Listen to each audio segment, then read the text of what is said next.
Nobody is worse than Ben Simmons. Ben Simmons might also be the weakest, most pathetic excuse for a professional athlete we have ever seen in not just American history, but the history of sports. I can't think. Newsflash here, I ran into Brent Simmons. He and I had a nice conversation. You understand? His personal business is personal business, is his personal business. I support the brother. I had a problem with him not playing. That's the past.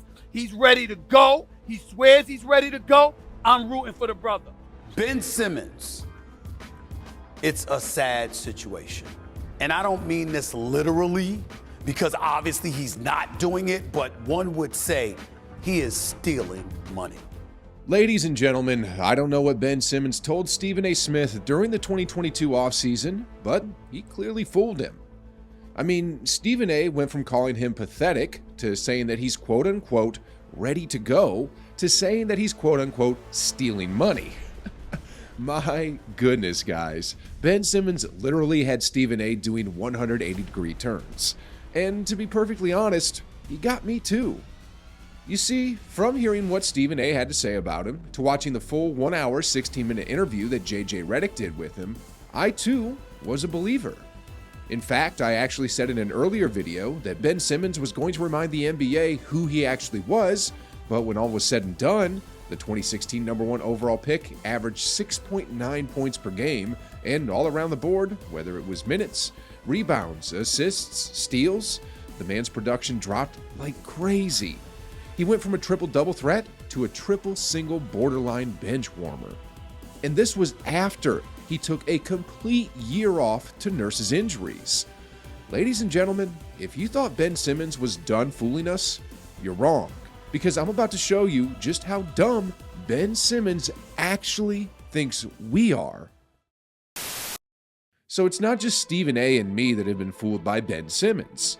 You see, after Dwight Howard won the 2020 championship with the Lakers, he played with the Philadelphia 76ers for a season, and it was there and then that he was asked about the Ben Simmons and LeBron James comparisons. And if I had to guess, Dwight probably saw some of the offseason highlights of the former number 1 overall pick, because I kid you not, this is what he said. It's a very real comparison, and I've been seeing this for a couple years. Ben Simmons is a young LeBron who's developing an overall game. I love how he plays. I love how unselfish he is. Well, I love how Dwight said he loves how unselfish Ben is, because as we all know by now, Ben Simmons is so unselfish that he's willing to give up an open Game 7 potential game-winning dunk to a 6'5" Matisse Thybulle who was heavily contested at the rim. Then, with regards to the LeBron James comparisons, I'm not even going to go there, guys. Anyway, there are quite a few criticisms that Ben Simmons has gotten over the course of his career, but the most prominent one is probably his inability to shoot a jump shot. I mean, just look at these shooting statistics I pulled off of Basketball Reference. These are Ben Simmons' shooting splits from his first 2 years in the league, and as y'all can see, not only does he shoot a bad percentage from anywhere that's not at the rim, but he's becoming increasingly more and more scared to take any shots that's not a dunk or a layup. If you're wondering what I'm talking about, just take a look at the total shot attempts he's taken when he's 10 to 16 feet from the rim. Just a quick FYI, the free throw line is 15 feet away from the basket, and over the course of his first season, he took 188 shots from this distance. But in his second year, he only took 80. Then in 2023, he took just 23 shots from this distance. Now, I know he played just 42 games, which is close to half the season, but even if we multiplied those 23 shots by 2, that's still only 46 shot attempts over the course of the season, from shots that are 10 to 16 feet away. But anyway, here's how he tried to fool us once.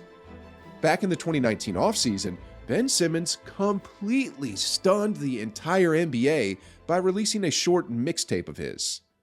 You see, a video was released online which showcased Ben Simmons becoming a knockdown shooter from beyond the arc, and it also showed his ability to hit 15-foot mid-range shots like they ain't no thing.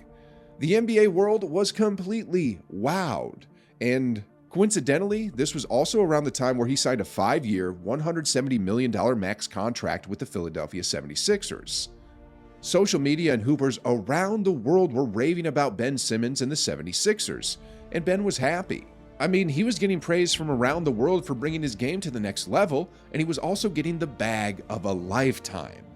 News headlines around the world were filled with things like Ben Simmons fell in love with basketball again.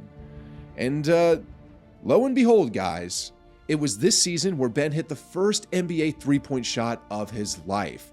And look how excited that commentator was. Yes! He did it! Yes! He did it! Honestly, the commentator made it sound like Ben hit a game winner, but it was just a regular three-point shot, you know, the ones that Steph Curry casually makes like 10 times a game. But anyway, unfortunately for 76ers fans who were excited about his new and improved shooting capabilities, they were fooled. You see, for the entire 2020 season, following his off-season shooting displays, Ben Simmons once again refused to shoot any shots that weren't a dunk or a layup. I mean, looking at the statistics, Ben Simmons hit a total of 4 shots from the 10 to 16 feet range that season and only attempted 26 over the course of the 57 games he played in. Then, when it came to his three-point shooting abilities, he went 2 for 7. As fans of the game, we were bewildered. I mean, what happened to all that footage? This guy looked like he was about to take the next step and become the dominant force that everyone thought he was capable of. Then he goes 4 for 26 over the course of the entire season? Sheesh! What the heck happened? But anyway, 2 years later, after the whole Game 7 missed dunk thing, the same thing happened again. Well, sort of. You see, videos once again came out showing that he was in the lab, working on his craft, working on his shot, and that he was ready to dominate the NBA. But then what happened? Did he fool us again by not being able to shoot? Nope. The answer is far worse. You see, in the season following the footage you just saw of him looking like a superstar, Ben Simmons pulled a DNP. Did not play. And from there, the whole Ben Simmons saga went from bad to worse. I'm not going to say he was faking all the injuries and mental health issues, but what I will say is that cashing millions of dollars on a bi-weekly basis and flaunting that luxurious life filled with expensive cars and luxury vacations when he was supposed to be playing basketball or doing rehab therapy didn't do wonders for his public image. Anyway, after he took the year off was how we started this video. Stephen A. called him pathetic, then said he was ready to go. Then, not too long after that, he did the whole Redick interview, and it was there and then that the NBA world finally heard Ben Simmons' side of the story. And personally, I was moved. This was actually the first time I ever really heard the man talk, and he seemed like a genuine, down-to-earth guy who was just going through some dark times. And as humans, I think we all empathize with what he was going through. But anyway, now that he was better both physically and mentally, it was showtime. It was time for Ben Simmons to show the basketball world just why he was once compared with the likes of LeBron James. Well, that interview was 8 months ago, and since then, his games played, points, rebounds, assists are all at a career low. And you guessed it, the man is still afraid to shoot. I mean, he took exactly 3 shots that were 16 feet out for the entire 42 games that he played with the Nets, and to make things worse, he missed them all. Kyrie was also frustrated, as he voiced his frustration in the middle of a game when he yelled at Simmons, telling him to shoot the ball. Now Irving sees his seam, drops it off, Simmons. Shoot it, Ben, is what Kyrie said. Anyway, not too long after that, Kyrie and Durant both left the Nets organization, and I thought it was at this point in time that Simmons was going to take over as the franchise guy. But he played like 4 or 5 more games after that trade, then went inactive for the rest of the season. I wonder if Stephen A. at this time regretted saying what he said to start the season. Honestly, I never really paid any more attention to Simmons after he stopped playing, and in fact, the next time I ever heard anything from him again was when he trolled the 76ers as he showed an Instagram story of them getting blown out in that deciding Game 7 against Boston. And that leaves us to where we are today. You see, Simmons once again posted on Instagram showing his off-season workouts. He thinks we're going to fall for it again, but as y'all can see by the comments, we ain't. The first comment, which was liked close to 3,000 times, says, "Not falling for these again," while another comment says, "Yearly workout post, that doesn't mean anything." Then another comment says, "Plays more in the offseason than he does in the actual season." There's a lot of truth to that last comment. Does Ben Simmons really think we're all going to fall for these again?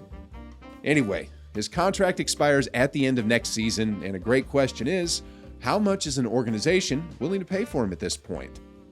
Let me know in the comments down below, then click this video next.